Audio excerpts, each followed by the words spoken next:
I'm Luke Storey. For the past 22 years, I've been relentlessly committed to my deepest passion, designing the ultimate lifestyle based on the most powerful principles of spirituality, health, psychology, and personal development.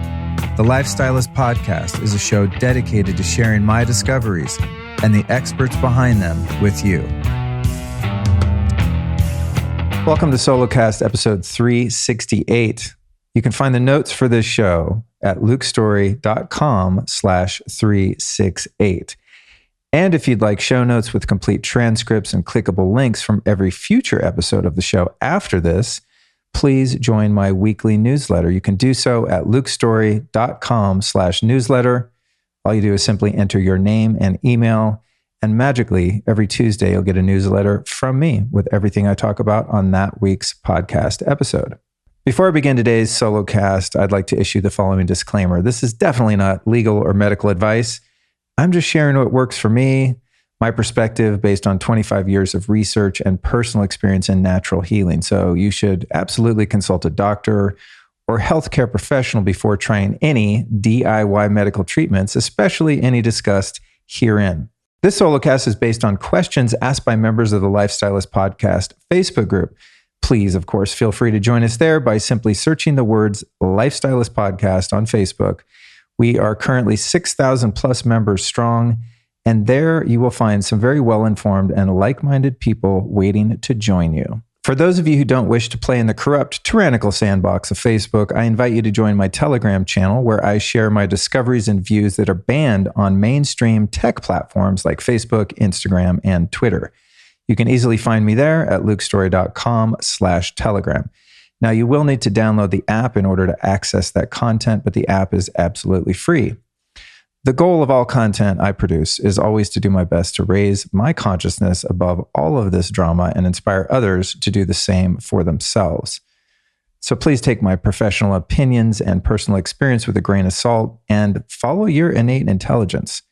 After all, we're each responsible for our health and well-being. Neither I nor anyone else can tell you what to do with your body, or at least that's how it should be. Today's Q&A covers the following topics: my top biohacking clinic, product, and service recommendations, spider and mosquito bite remedies, how to find a great naturopath, circumcision and colonoscopies, why I use batteries to charge my phone at night rather than plugging it into an outlet, avoiding mercury gas from broken light bulbs, the karma of doing good deeds with selfish intent, and finally, the Mac Daddy finale, what I did to treat myself when I had a viral infection that was supposedly the virus, and what I do now to avoid getting it again, and my strategy for spike protein exposure from others. Okay, let's jump right into it. The first question is from Vincent. He says, I'm looking to build a biohacking lab and researching various PEMF mats and scalar wave devices. Would love recommendations from this community on what biofeedback devices I should consider adding to my lab. I'm considering BioWell, Azra, HeartMath, HRV device, and others. I want my clients to be able to see and feel and measure results. And that's a great question. And I think businesses like this are an incredible opportunity for entrepreneurs these days. Many people, myself included, want to take matters into our own hands and have some autonomy in the ways in which we stay healthy. Now, I'm not familiar with the technologies mentioned with the exception of the HRV monitor, which is, of course, heart rate variability. And that's a really valuable tool for people that want to see whether the modalities that they're using are working or not. But if I had my way and I was going to build my own biohacking lab, I would probably install the following items, provided I had a really high or even unlimited budget. So the higher dose infrared mat, it's incredible for any other treatments like body work and things that are requiring you to lay down. The Rasha, which I've done an episode on, incredible scalar wave generator. It's absolutely otherworldly. The Biocharger, the Amp Coil, Blue Shield scalar wave generator for EMF protection and field harmonization, as well as the Soma Vedic. And I would also put the FLFE, or Focused Life Force Energy, on the whole property, as well as the legal business name. Now, I have FLFE on my business, the legal entity, the unique identifier of Luke Storey Inc., for example. I also have it on our house that's being renovated endlessly, that we've not yet moved into at the time of this recording. I have it on our temporary apartment here. I have it on my phone. I'm a huge fan and believer of an NFLFE. Also, the Magnetico mattress pads for under any treatment beds are incredible. I have one of these under my bed, and that's a static magnetic field, much like you would find in nature if the magnetic field of the earth was as strong as it used to be. The Vibe bed is another option that's very cool. It's neuroacoustic sound therapy in a bed. So essentially there are transducers or speakers in the bed that play music to your body. I've done an episode on that. Just about everything I talk about here, I've done a dedicated episode to. And again, we'll link to those episodes in the show notes. New Calm, another neuroacoustic software program that is incredible for regulating stress. And then we've got Brain Tap, a similar type of device that does the same thing differently. The Nano V produces exclusion zone water mist that is extremely powerful in reducing oxidative stress. Think of it as an inhalable antioxidant. The Lucia light is really cool for a clinic. That is a light that produces a very psychedelic experience without having to ingest any entheogens or psychedelics themselves. So no molecules go in the body, but the Lucia light tricks your brain into thinking that you did. Really incredible technology. I use my Lucia light at home probably once a week when I want to take a journey and kind of forget about my body and my waking state and all of the thoughts bouncing around in my head. Really powerful stuff. Then the Morozko Forge ice bath. I mean, I think an ice bath is something that would serve just about anyone who can learn to acclimate themselves to that practice. It's also great for any biohacking clinics or spas. The sauna space, single person sauna. The clear light infrared sauna, which is a multi-person sauna. Then, of course, red light therapy from Juve. And finally, the big hit here would be the OxyHealth Hyperbaric Oxygen Chamber. And I'm going to talk about a few of those later in this episode.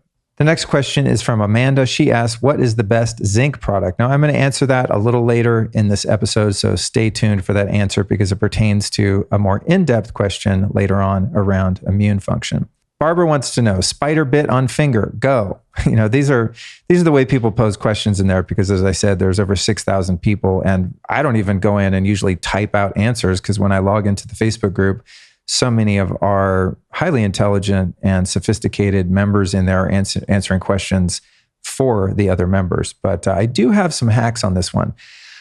First would be ozonated oil from Global Healing for its anti-infection and anti-inflammatory effects.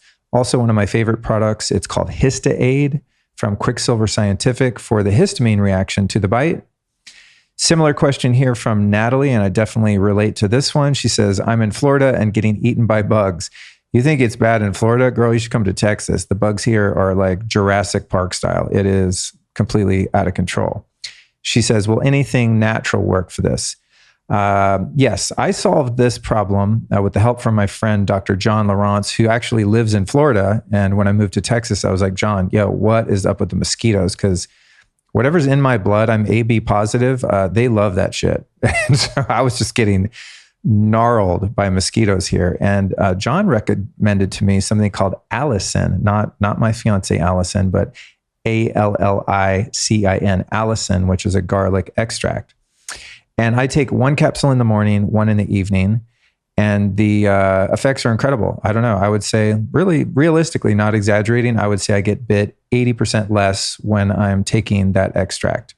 Also, the aforementioned ozonated oil works really well for me to treat the bites should I get them. And there's also a great spray to prevent them from biting you from American Botanical Pharmacy called Bug Block. It's the strongest natural spray that I've found. Now, I don't use that a lot anymore because I found the garlic extract to be so effective. So those are some tips for you ladies getting munched on by the bugs. Next, Hayden asks, can anyone recommend a top-of-the-line naturopath? I'm in Tampa, Florida, but everything is virtual now, so I just want someone who is really good.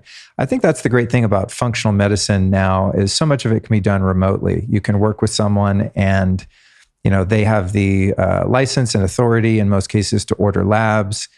The lab results get sent to them. You do a Zoom with them. They give you recommendations in terms of lifestyle choices. So I think that's a really great way to go. But in terms of Florida, I can recommend, again, my friend, Dr. John Lawrence. Now, he's not in Tampa. He's over in Sarasota. And for those of you that heard this week's episode that came out on Tuesday, number 367, Dr. John Lawrence is absolutely incredible. Really cool guy and very knowledgeable. I'll be talking about him throughout this episode because I'm just a huge fan of his work and his products. He has a clinic called the Advanced Rejuvenation Center, and he deals with the really tough stuff like Lyme, mold, and all sorts of challenging cases very effectively. So there's a guy in Florida. I'm not sure if he works remotely. You'd have to hit them up. But if you live in Florida, it would be worth the trip, in my opinion. In fact, I was just supposed to go visit him and get treated as well. We were going to go together to a Joe Dispenza retreat, followed by a few days at his clinic, and then off to the Bulletproof conference. And unfortunately, I had to cancel that trip due to obligations here in Texas. So, I would say that I'm bummed, but I'm not, because I trust the process and I follow my gut. And my gut said, not a good time to leave. You're too busy. So I will, in the future, of course, be going to Dr. John's Advanced Rejuvenation Center to get some far out treatments from him. But as of yet, I've not been personally. Now, another good trick for finding this type of doctor is by searching online for docs that use things like ozone, hyperbaric chambers, nutrient IVs, and such in your area. Chances are, if you find one that specializes in things like MS, Parkinson's, Lyme, and mold, etc., you'll find an alternative doc that works outside of the conventional medicine paradigm, which for me has always been the best choice. The next very interesting and insightful question that really piqued my interest is from Rex. Rex says, so Luke Storey had a few episodes regarding circumcision and it being a satanic ritual. I want to know if colonoscopies are satanic rituals also. Wow, Rex, just going off the deep end here. I love it. Now, I'm not certain that circumcision itself is a satanic ritual, although that was the perspective of Janice Barcelo on episode 308. This topic, by the way, is also covered in depth with Brendan Marotta on episode 192. Brendan directed an incredible film called American Circumcision, and I highly recommend watching this film before you elect to authorize this surgery on a boy. I myself was a victim of this genital mutilation, and trust me, it's not something that I would personally ever subject my son to, given the choice. Not to shame parents who have done so or plan to. I don't blame my parents for choosing to allow it to be done to me. I'm just, I guess, strongly supportive of God's intelligent design and a boy's right to live in a body that has not been medically altered for no apparent logical reason. As for the colonoscopy, I have not given it much thought, actually. I think that many medical treatments, as well-intentioned as they might be, can be pretty invasive, and that's not one that I'm in a hurry to sign up for. I would personally choose making colon care priority so as to never have to undergo such an invasive procedure. I'm also a huge fan of periodic gravity colonics and colon cleansing using things like calcium bentonite clay and activated charcoal.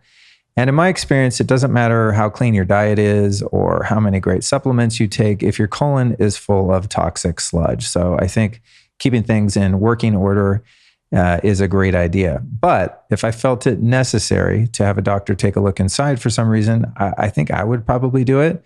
But for me, this would obviously be the very last resort option. As to whether or not it's satanic or not, I really don't know. That would be speculation. I sense that some of the practices within the medical system do not have our best interests in mind, although many of them do. It just depends on who your doctor is and what the procedure is. With me, pharmaceuticals and doctors are very useful, and trust me, there's a lot of things I would go to the hospital for, but not really day-to-day life things, more acute injuries, et cetera. So I'm very grateful to our medical community. I know that they go through some arduous training at great expense in order to become licensed and begin practicing medicine. So I'm very respectful of that, but I also acknowledge there is a lot of corruption and ill intent in some cases. In fact, in some years, I don't know if you know this, not every year, but in certain years, medical malpractice can be as high as the third cause of death, right? So heart disease, cancer, all the big hitters. Well, medical malpractice is often in the top 10. So that's something you can think about. And then Lincoln asks, what a great name. Maybe he's named after old Abe. Lincoln asked, When Luke is doing the video for the Defender Shield products, he mentions that you should not plug your cell phone into an outlet to avoid a different kind of EMF, but that you should get an external battery, one of those brick type batteries, so that you don't have to have the electrical wire plugging into your phone. Does anyone know what battery he's referring to? Now, I love the Defender Shield cases, which Lincoln was talking about, and both Allison and I have them on our phones. For those watching the video, I would show you mine. Actually, I can show you mine. Hang on. I didn't think I could because I'm live streaming on Instagram right now. By the way, you can follow me on Instagram to catch live streams like this and all the behind the scenes wackiness that goes on in my life of content production and otherwise. But the Defender Shield case is this. Now, I put an additional little sticker on here from a company called CMO. Looked into CMO, seemed legit enough, so I did it. But what I like about the Defender Shield EMF case is that it also doubles as a wallet. So I'm definitely entering into like dad jeans territory here. You know what I'm saying? Like, you know, you're an older guy when your wallet is also your cell phone case. And I hated it at first because it was bulky and just was obnoxious. But now I'm totally spoiled because I don't have to carry a wallet. So that's the Defender Shield case that was being referred to. Again, we'll put a link to that in the show notes. Now, about the cases, they don't block the RF radiation from all sides of the phone, but they do block it where it matters most, and that's the side that faces your head. So again, for those of you watching the video, if I'm on speakerphone and I've got my phone facing me, so this would be the front of the phone, the radiation is coming in and out of the back of the phone and the side. So I guess technically my hand's getting a little fried, but it is blocking, I think, 99.9% of the radiation that would be going into my head. So when I have to use my phone, I use it on speakerphone and I hold it about as far away as I can, or even better than holding it, I just set it somewhere nearby. And the phone does not impede the function of the speakerphone at all because it has little holes cut in it where the speaker and microphone are placed. So huge fan of those. But back to the answer to this question specifically. As for the battery, this is so your phone is not exposing you to an AC or electrical current while you sleep or while your phone's nearby. Any large capacity battery phone works. I found one in Amazon. I linked it in the show notes. Your phone and computer, just by the way, produce way more EMF when they're plugged in. So I always do my best to pre-charge them and really not use them when they're connected to power. And that's especially true of my cell phone when I have it in the bedroom, which for me is unfortunately 100% of the time because I often fall asleep to podcasts and audiobooks and things like that. I actually listen to my own podcast every day just because I love to hear myself talk. No, I'm just kidding. I never listen to my podcast, but I listen to a lot of others. And I don't know, for some reason, listening to a human voice talk, I usually put it on the sleep timer for like 15 minutes and I'm out. That's my thing. So I do like to have my phone in my room, but it's on airplane mode and it's plugged into one of those brick style high capacity batteries. And that's why, my friend. Next, Christine wants to know, and this is great. I love this question, which is why I put it in here. It's really good information to share. She asks, is there still mercury in incandescent bulbs? One just broke and a very weird smell came off of it. Now, as far as I'm aware, and I could be wrong, and forgive me for not actually doing some deep dive research on this, but I don't think that incandescent bulbs are made with mercury because they have a filament inside, so they don't need a mercury gas to illuminate. However, I would recommend being extremely cautious with CFL bulbs. Those are those gross curly ones you'll find in gas station bathrooms, hopefully not your house, and of course the fluorescent tubes. And I'm kind of a lighting stickler, so I would never use any type of fluorescent bulb inside my living environment or work environment. Not only do these bulbs produce incredibly toxic blue and flickering light, but when they break, they release plumes of mercury vapor, which is incredibly toxic. I think mercury falls just after ionizing radiation, like nuclear material. Mercury is really dangerous. That's where the term Mad Hatter came from, because mercury causes brain damage, and hat makers used to use mercury in the production of hats back in the day. So these bulbs are incredibly dangerous for people and also the environment. I mean, that's another reason I don't buy them. Like when you have a fluorescent type bulb and you throw it in the trash or recycling or wherever you throw them, all of that mercury just ends up back in our soil and ultimately into our water table. So I believe they should be banned personally. Maybe not, actually, because I'm not a fan of government overreach. When Obama was in office, not to politicize lighting, but it's just a fact, he happened to be the guy in charge at that time.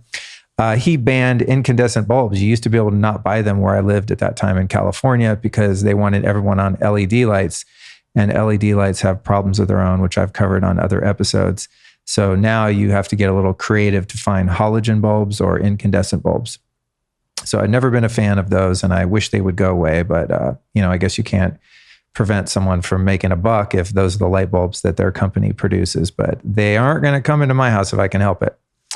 Now, if a mercury-containing fluorescent bulb broke in my house, I would, and I'm not even exaggerating here or being dramatic, but I would immediately vacate the premises and call poison control to have the hazmat suit crew come in and remove it.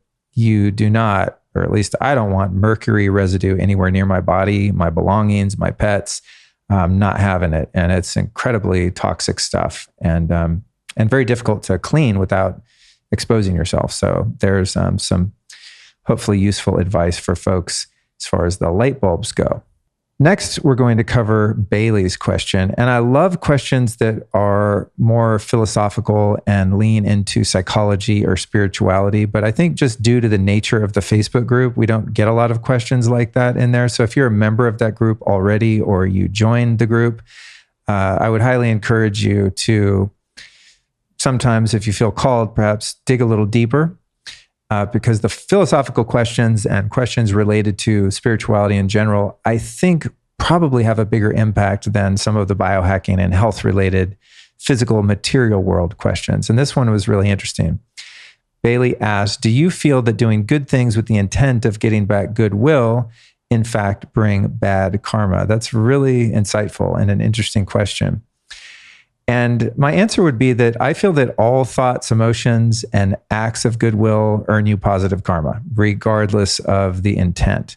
However, I find it more rewarding personally to contribute love and goodwill just for the sake of doing so, as it's a self-fulfilling reward. So if I do something, that benefits others, or some random act of kindness, I find that it just makes me feel so good that the idea of me getting the reward later isn't even in my awareness. I'll add something else here that just came to mind that was shared with me by a spiritual teacher I had many years ago. When I first started to outgrow some of my selfishness and self-centeredness when I was early in my addiction recovery, and by the way, if you know any addicts or alcoholics that are practicing and in that predicament, you probably know how selfish we are. It's just part of the game. Like, in order to live like that, you just have to only think about yourself. You're constantly in survival mode. It's not that addicts or alkies are bad people. It's just you're at a lower state of consciousness and you are trying to survive like an animal. So when I was coming out of the animal state and into higher states of my humanity, I started to realize that it felt really good when I would commit an act of kindness. And so maybe I gave a homeless person $20 or $100, or I left someone a massive and inappropriate tip when I was eating out or something like that. I would go congratulate myself to my mentor at the time, and he would just shake his head in disgust because his philosophy or principle on giving was that if you go around and boast about your acts of kindness, that you actually negate them. And I guess in a sense, negate any positive karmic points that you would have earned by doing said deed. So I learned many, many years ago that when I do something kind or nice or giving, that the reward is exponentially more fulfilling if I just shut my mouth and keep it a secret. And it's really hard sometimes because even if you don't want attention or you're not trying to, what's that word I'm looking for? Virtue signal.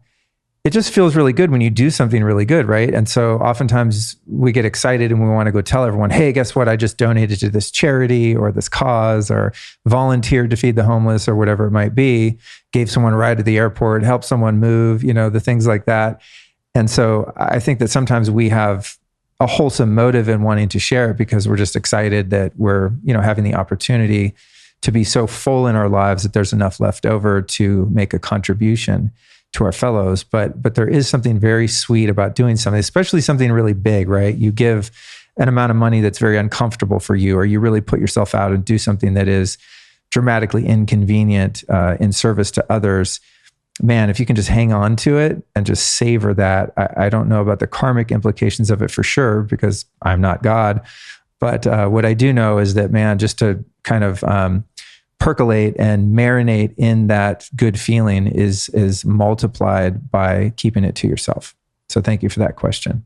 Now, the next question is an amalgam of multiple questions in the group regarding how to deal with viral infections, building immunity, and protection from exposure to people in close proximity who have elected to take certain experimental medications. And this is by no means an attempt to shame such people. I believe in the freedom of choice wholeheartedly. And honestly, congratulations if you have felt called to take something experimental because it helps you to feel safe or protected. Maybe it is.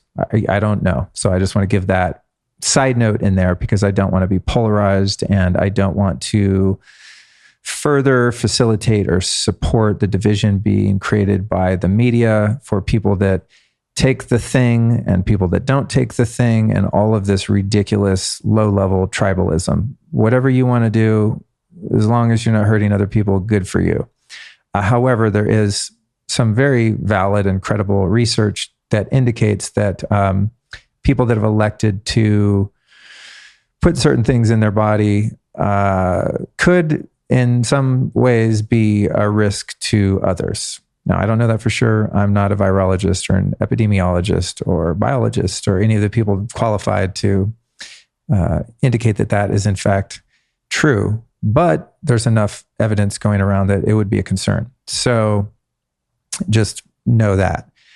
And also know that the more hardcore version of this episode that I chose not to release recently is available on my Telegram channel, the audio and a link to the video at lukestorey.com/Telegram. So I'm kind of tiptoeing into this topic because the powers that be just don't want us to ask questions or talk about these subjects. But I'm going to do so in the most eloquent and delicate way I can, because I think that there's some valuable information in here that I could share.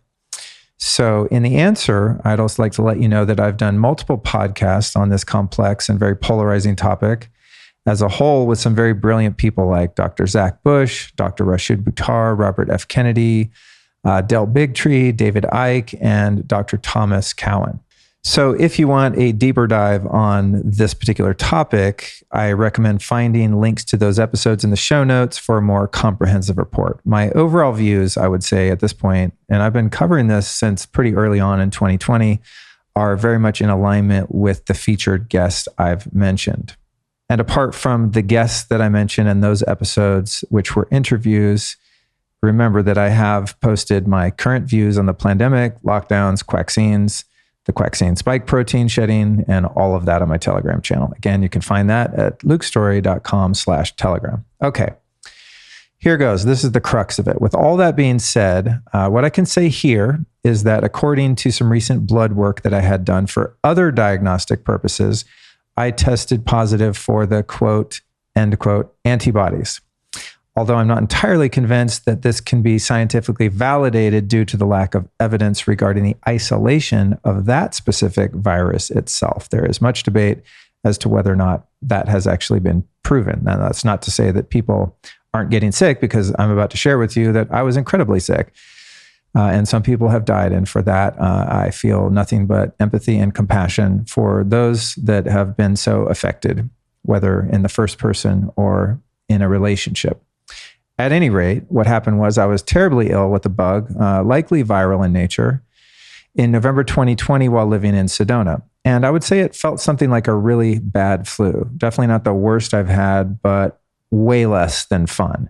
Symptoms lasted for about 5 days and consisted of excruciating headaches, extreme fatigue, and a runny nose that literally would not stop for days, despite the use of potent pharmaceutical antihistamines, which I always take as a last resort only. But all my natural stuff, I'll be honest, was not working. I mean, my nose was running like crazy. However, I did not lose my sense of smell, taste, or present with any lung infection whatsoever. My lungs were fine, didn't have a cough or any of that.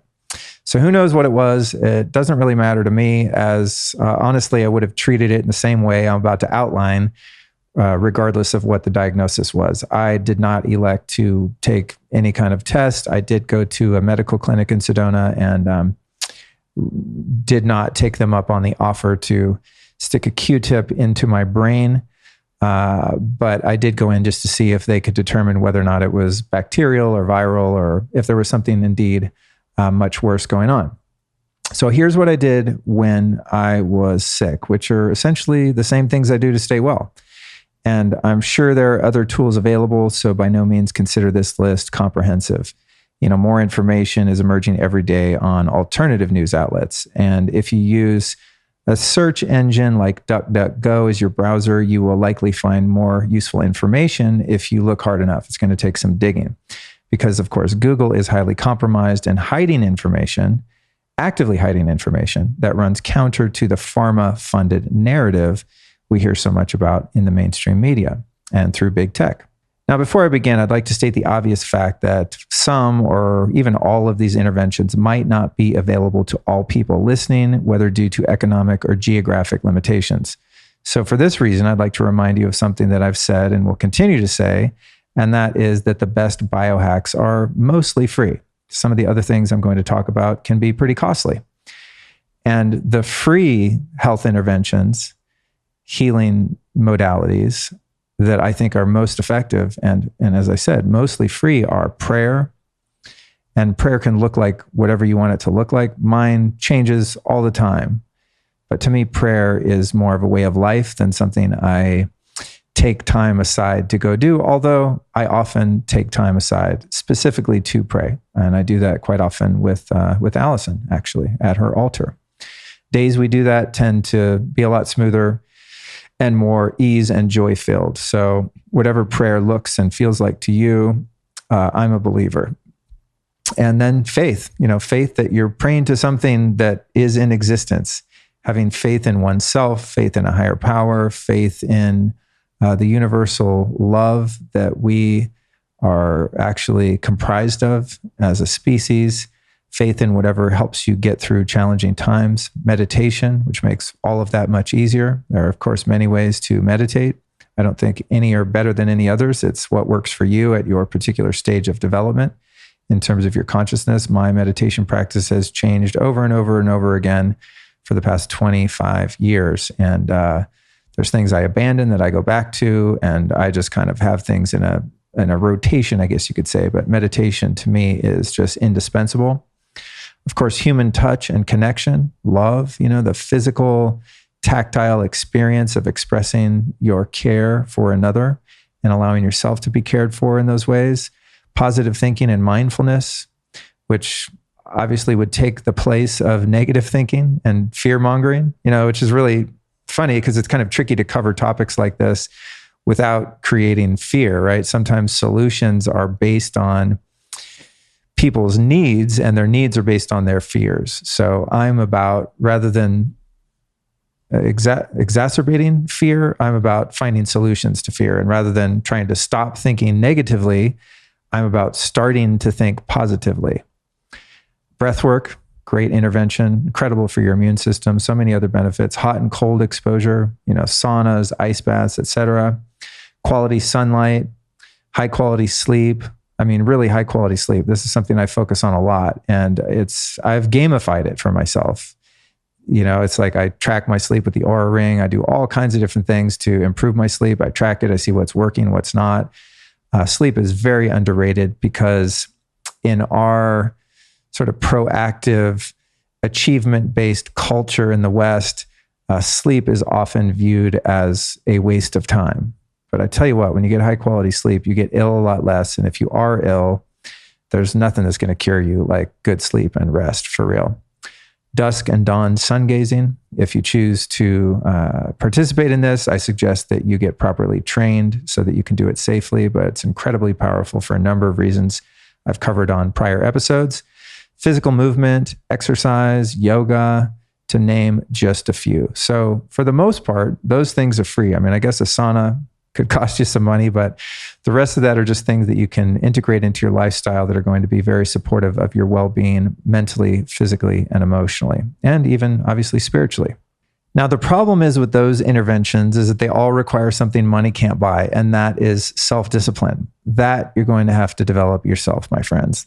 And so that said, here's a rather exhaustive list of tools and intervention I used at that time or currently use prophylactically. But be forewarned, now listen up here, I'm going to throw out a ton of names during this data dump. So please remember, you can find all of the show notes with links and transcripts to everything discussed for this episode at lukestorey.com/368. Or you can just click on the links provided in your podcast app in the show notes there if the app you're using provides hyperlinks. Okay, drum roll please. Here's my protocol. Rectal and ear canal ozone with my custom-made generator. Now I have this old generator. Actually, I just sent it in to get it fixed. It was acting funny. And it still works generally, so I haven't upgraded it. You know, ozone is ozone, but there are more sophisticated models than the one I have on the market. And the best I've found commercially available for consumers is from a brand called Longevity Resources out of Canada. And I personally wouldn't live without an ozone generator in my house, for real.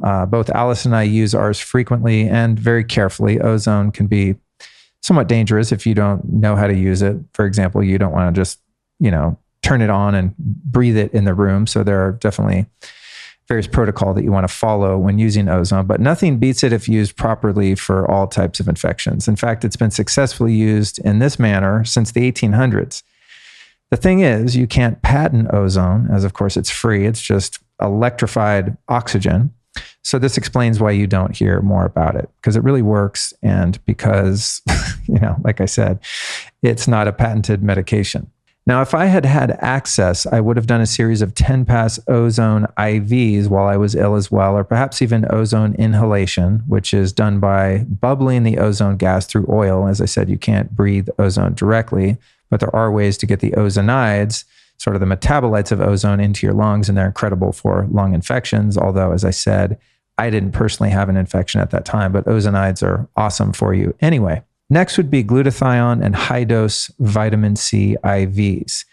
These days, though, I'm using a company called Mitozen and their glutathione, high-dose melatonin, and NAD in suppository form, which works better than IV for me due to the sustained release and the longer blood plasma levels as compared to an IV drip. And look out for last week's episode again, 367 with Dr. John Lawrence, where we cover this in detail. And I'm not currently using nutrient IVs at the moment because they're mostly manufactured and distributed by Big Pharma, and I have doubts about the purity and safety of the ingredients. So I'm taking a bit of a pause on those for a number of reasons that I don't have time to get into now. But until I see my IV constituents under a high-powered microscope, I'm probably not going to be putting them in my body. Now, on the contrary, I know Dr. John Lawrence personally. We've become friends, and I feel very confident in using his suppository products, which to me, as I said, are perhaps even more effective than an IV because of the sustained release, etc. And you can find those at mitozen.com/Luke, M-I-T-O, mitozen.com/Luke. Next up, I use something called FLFE, or Focused Life Force Energy. It's a service that I have on my house for energy upgrades and EMF protection, as well as many other energy devices like the Leela Infinity Block and the Soma Vedic. So FLFE is just the best thing ever. And I want a higher level of consciousness in my home if I'm trying to stay well or get well if I've fallen ill. And that's a whole other conversation there. I've done, I think, 3 podcasts about focused life force energy, so you can learn more there, as well as Soma Vedic and Leela Quantum Tech for that matter. So you can find those episodes again in the show notes. Next would be hyperbaric oxygen chamber treatments for immunity, blood flow, and of course, oxygen saturation of the blood plasma, which is not possible by simply breathing oxygen without the pressure of the chamber. The chamber I have is called the OxyHealth Vitaris 300.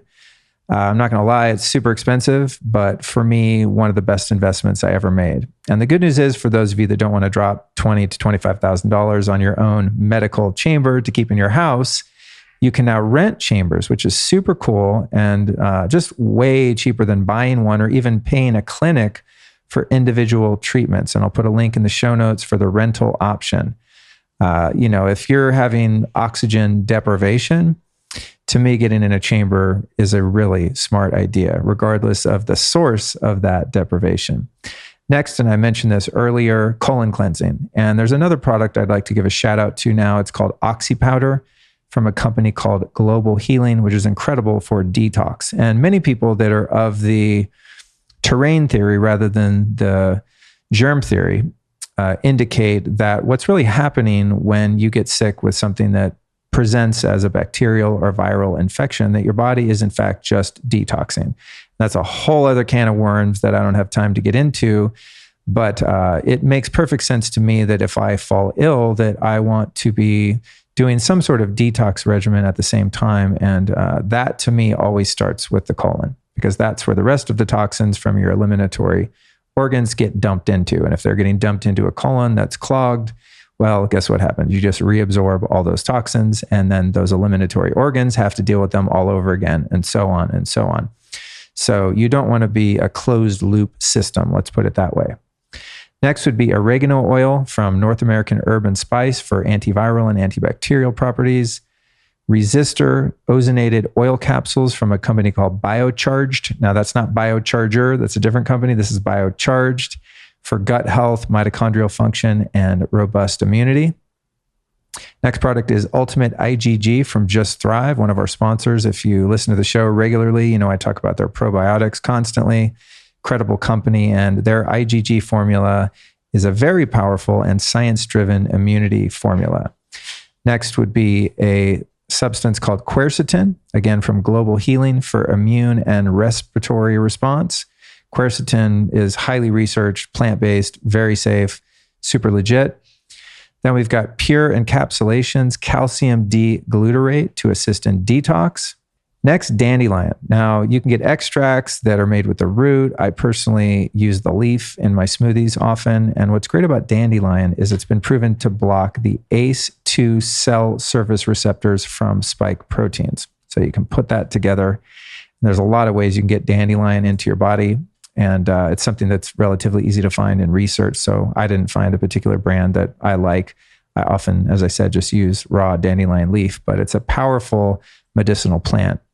Then we've got C60 from Purple Power for systemic inflammation reduction. When you're sick, inflammation is a thing. It's a big part of many illnesses. So I do everything I can to reduce that inflammation when I'm ill. Then we've got PQQ and CoQ10 from Quicksilver Scientific, which is a product they call The One. Both are incredible for mitochondria, which is where we get ATP energy to fight illness and, of course, recover. Now, I mentioned infrared saunas before, and I'm going to go a bit deeper into that. So there's two brands that I like for immunity and, of course, detox, man. When you get in a hot sauna and you sweat, there's no other way in some cases to get those fat-bound toxins out of your body.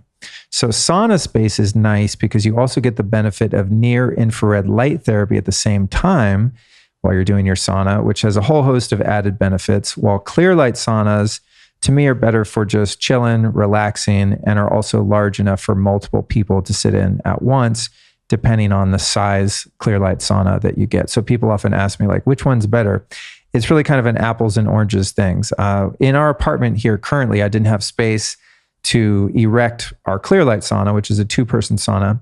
So I have my sauna space sauna, and I just love this thing. In fact, I did one this morning, not at home, but at the ARX headquarters where I work out on Sunday mornings. They have a little friends and family kind of small workout crew there. And they have a sauna space sauna and a Morosco Forge ice bath. And my routine 100% is I pound a hydro shot, some Kion liquid aminos, and I do the sauna. I do my breath work in there. Then I take an ice bath. Then I go work my ass off for about 15 minutes on the ARX machine. So the sauna space is something that's become part of my routine in a big way, and obviously incredible for staying well or getting well if you've fallen ill. Next, we've got the higher dose PEMF or pulsed electromagnetic field infrared mat, which is great for your nervous system and also for immunity. I use that thing. I actually use the higher dose PEMF mat every single day. I try to not exaggerate or verbalize falsehoods on this podcast because it's really important to me that I'm truthful and in my highest level of integrity. But I can say I can't recall a day recently at all where I missed that mat, because that's where I lay down and do my morning meditations and New Calm and Brain Tap and all the other wacky things that I do to get my day started.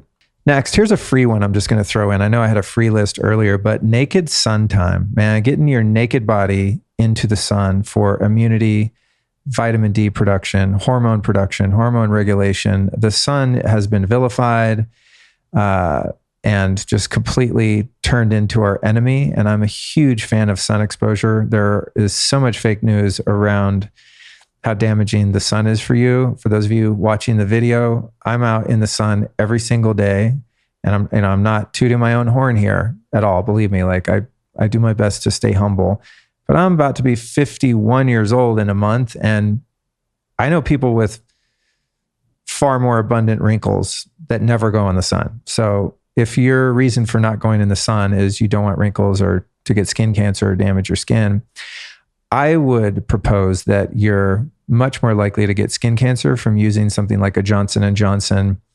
benzene-filled sunscreen and blocking half of the sun's natural UV spectrum from reaching your skin than you are from getting full spectrum sun. Now, that said, if you're fair-skinned, you want to be careful not to burn. So when I'm talking about, getting naked in the sun, I'm not talking about burning your teats off if you have very white skin. You know what I mean? Like, be smart about it.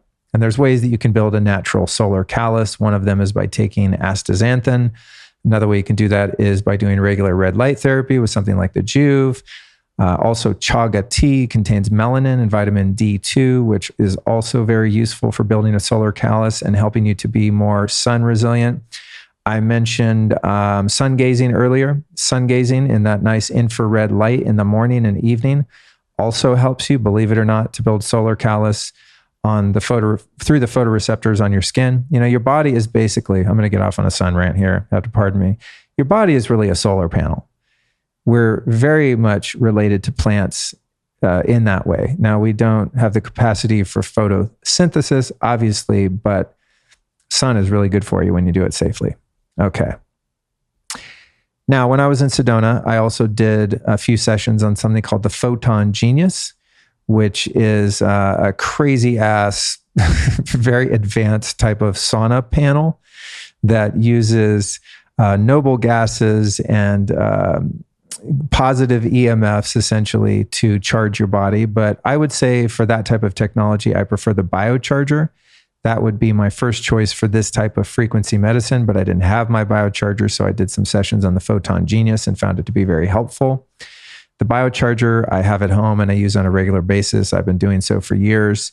And I have some immunity and anti-infection programs in my biocharger, in the software, which I uploaded. And I love those things. And I think they're very useful in situations like this. You can also search the biocharger website for a local practitioner who provides sessions if you're unable to get a unit for yourself, because, again, like a lot of this stuff, they're not cheap, but the sessions are. And you don't need to do it 5 times a day to get well or stay well. So big ups to the biocharger. I've done 2 episodes about that with their founders. Then there's the AMP coil for the antiviral programs, which are also incredibly powerful and effective. Some of these things I have to tiptoe around making medical claims and things like that. So you're going to have to do some of your own research to find some more deeply embedded information about the energy healing technologies, but I'm a firm believer as they've helped me and supported me so much over the years.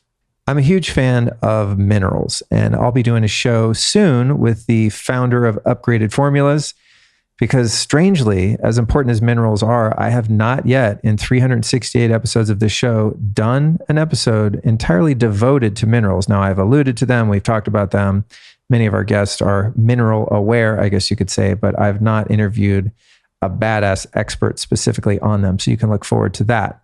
But the one I'm going to talk about now is called zinc. I think most people understand that zinc is so important for immunity.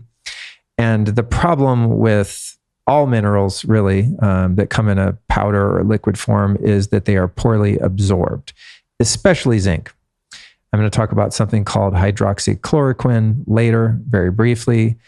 And one of the reasons that that is effective for things like this, even though that information has been suppressed, is that it shuttles zinc into your cells because it's hard to absorb. So the zinc that I like is from Upgraded Formulas, as well as many of their other incredible minerals like magnesium. And I think it's important also to state, and we'll cover this when we do the mineral episode, but it's always a really good idea to get your mineral levels tested so you can keep them all in balance. So I'm not someone that just believes in like going, oh, selenium is good for you, I'll just start taking a bunch of that, or copper, or whatever it is. They're really held in a delicate and rather precarious balance. So it's a great idea to get your levels tested. You can actually do a hair metals and mineral test on the Upgraded Formulas website. Again, I'll put that in the show notes. And then once you get your results, you can do a more targeted approach. So that would be my recommendation. But their zinc is absolutely incredible. Next would be Quicksilver Scientific's Liposomal Vitamin D3. It's not really a vitamin, it's more of a hormone, but they have a D3K2 combo. D3 and K2 are like kissing cousins. They work very well together. And many experts have indicated that, in fact, they don't work much at all without each other. So I like that product for that. Then we've got high-dose reishi mushroom extract from Longevity Power for immunity and nervous system balance. There are a lot of great reishi products out there, but unfortunately there are a lot of super crappy ones too, made of essentially starch and mycelium without much of the actual polysaccharide medicine that reishi mushroom is so famous for. And Longevity Power makes an incredibly dense, super concentrated powdered version. I mean, it's so concentrated, it actually looks like coffee. I mean, it's almost black. It's dark, dark brown. And half a teaspoon of that in a glass of water makes your water look like coffee. I mean, that's how potent and concentrated it is. I'm a huge fan of that brand. They're not something I talk about a lot, but they're kind of an underground brand and I want to help them. And their owner, Christian, who's a great guy, has incredible integrity, get some love. So definitely recommend checking out the Longevity Power products. And while I'm giving Longevity Power a plug, they have the best maca extract I've ever found in my life. Now, I don't buy it because it's so freaking good tasting that I eat a $50 jar in like 3 days. I just can't stay away from it. My body likes their maca. So Longevity Power is badass. Next up is high-dose systemic enzymes from Bioptimizers. And when I say the word systemic, what I mean is taking enzymes, whether they're from Bioptimizers or otherwise, on an empty stomach, so that they go to work to prevent blood clotting and also breaking down spike proteins. There's another great enzyme called Serrapeptase, which you can buy on its own. And you can, well, I want to say you can. What I like to do, let me reframe that. What I like to do is take high-dose enzymes on an empty stomach for the reasons I mentioned. Then we've got Schizandra berry extract from Surthrival for its high shikimate content. Shikimate breaks down spike proteins. Legit, that's what it does. Same goes for fennel and star anise tea, and also some pine products like the pine oil from Shen Blossom. The pine oil product, because I've sent some people there and they're like, I can't find anything that says pine oil. And then I realized it has a different name. On the Shen Blossom site, the pine oil product is called Aka Hinoka Blood Purifier. It's a Japanese product. It's extremely powerful, heads up. So I would recommend, as it does on the bottle, starting with 1 drop per day and building up to 2 to 4 drops as you begin to tolerate it. It's incredible stuff, and it really is amazing for detoxing and breaking down those proteins. I would also like to give the disclaimer to be mindful of internet advice on drinking pine needle tea. It's important that you know that not all pine needles are edible. So when you're consuming pine products, I would use discernment. Next up is a heavy hitter, one of my favorite molecules. It's called Methylene Blue, and you can get that from a company called Transcriptions. It's got very powerful antiviral properties, especially when combined with sun exposure or red light therapy. So what I like to do is take my Methylene Blue, then get out in the sun or get under that red light. And there is much ongoing scientific research to support this. This is not a conspiracy theory. Methylene Blue, for me, has been incredible. But, as I said, make your own decisions. Then we've got Patrick Flanagan's Mega Hydrate for a super powerful antioxidant formula. Just put a capsule in your mouth and swallow it, or I get the powdered version and I put a little scoop in my water or drinks, and it's just absolutely wild. Then we've got NAC or N-acetylcysteine, which helps you to produce glutathione naturally rather than taking it exogenously, although I sometimes do that as well, as I indicated earlier. Now, NAC has been banned by the FDA. Why would that be? It's safe. It's proven safe. It's been a supplement forever. Well, my guess would be probably because it works and it's safe. So I recently stocked up like a insane prepper. I have a whole drawer full of it. Sorry if you try to buy some. I probably bought it all. Selfish of me. Please forgive me. Then we've got boron from Upgraded Formulas, again, another mineral for shedding defense. Then next is activated charcoal from Quicksilver Scientific. They call their product the Ultra Binder, and it's the best I've found because it has a few very effective toxin binders in one product. So I'm a huge fan of the Ultra Binder. Always have it on hand, especially when I travel. Shilajit for minerals like copper, and it's also got fulvic and humic acid. Now, I got my Shilajit years ago by the kilo, literally. Well, a kilo of Shilajit is not that large because it's heavy. It's like a tar sort of substance. And I got mine from a woman in Siberia. I think she was on Etsy. And those kilos that I bought were tested for metals and mold and stuff like that. I mean, you want to make sure if you're buying something like that on a site like Etsy that you see lab reports and just hope that they're legitimate.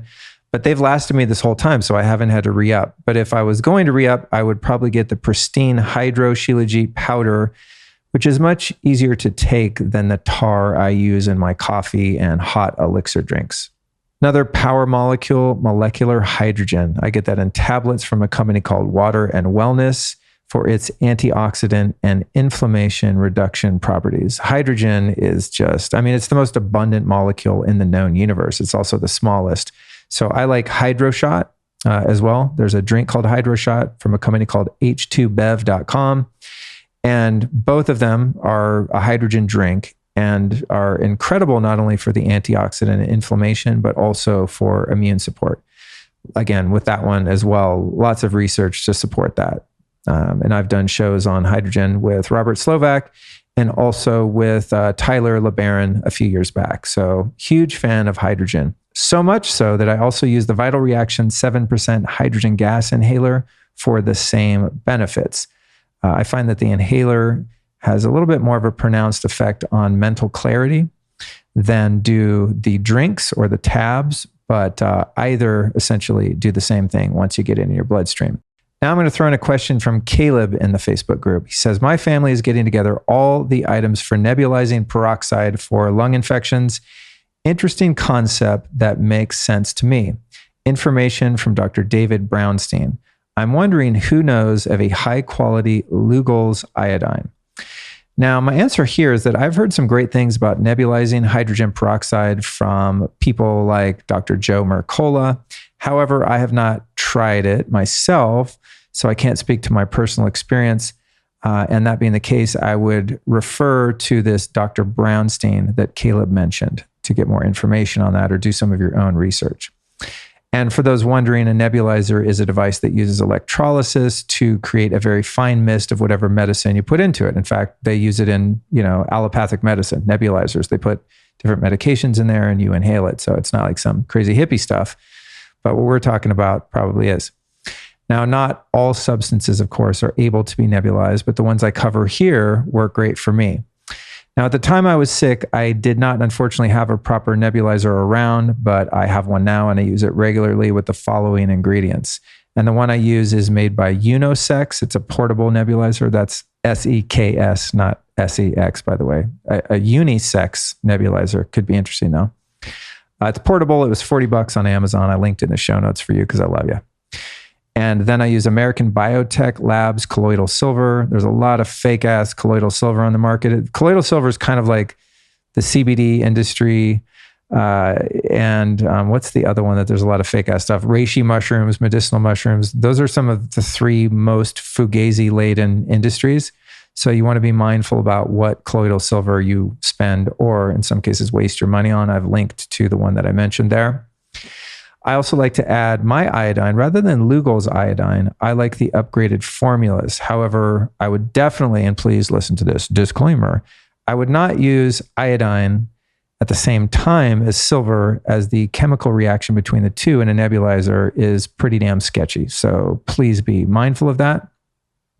I also use mitozen glutathione in the nebulizer. They have an incredible product called Glutastat, and it's pretty harsh. There's essential oils in it and things like that. I mean, it's not easy to breathe it in, but it's very effective for lung infections, etc. Okay, guys, we're almost to the end here. Thank you for sticking with me through this episode. I'm hoping that this information has been valuable to you. Now, as much as I see the value in some pharmaceuticals, I generally avoid them except for emergency use. They are always my last resort. I respect them. I honor them. Pharmaceutical medicine can be great. It saves lives. Like, I'm not an idiot. But there are also often side effects. And for that reason, I only use pharmaceuticals when the shit hits the fan. Let's just put it that way. Now, I didn't have access at the time I was sick, but if I did, I would have also been taking ivermectin and maybe even hydroxychloroquine, both of which I've considered taking, but have not yet prophylactically if I'm exposed in a big way to shedding, like in a enclosed public space with a lot of people that have done experiments. And I would say also that I really need to do more research on the validity of this strategy. But from what I've seen thus far, it seems like a pretty viable option. Now, as far as where to get those drugs, I'll say here, you would need an understanding doctor, as they are obviously prescription medications. And as an aside, it's got to make one question why the establishment has worked so hard to suppress information on the application of these two drugs, especially considering their long history of use and safety. Now, again, this is a last resort option for me, but one I would personally consider if I had to. I've also found it interesting in the last week or so, as Joe Rogan apparently came out and said that he had used ivermectin to treat his viral thing. The media is just up in arms, and now there's all these memes sort of cornering anyone that would use this medication as someone in a MAGA hat, like that's a clueless hillbilly taking horse medicine. And I find that to be hilarious because the medications that are on the market are not even approved by the FDA, and they failed animal trials. Just Google this term, all the ferrets died. You can find it for yourself. So I just think that's hilarious. Like, people are clowning on people for taking ivermectin, which, by the way, is used as a dewormer for horses, but it's also used, it's prescribed by doctors for a number of different things. And if I'm not mistaken, and don't hold me to this, but I think this is true, I think it won a Nobel Prize, or the inventor of it. I mean, it's not like this is some kooky experimental medication. I would venture to say that the other medications would in fact be much kookier and experimental, to say the least. But again, if that's your choice, I honor and respect that as well. Okay, my friends, I think that's a pretty decent, if not exhaustive list. I know I've been talking for an hour and 10 minutes or so nonstop. And I believe that I've included just about everything I did at the time I was ill, or that I continue to use in order to stay well and vital. And, I'm someone that's committed to just feeling as good as I possibly can all the time. So I'd also like to say that in no way do I believe that it's necessary for you to do all of these things that I've talked about in this episode in order to feel good and be good.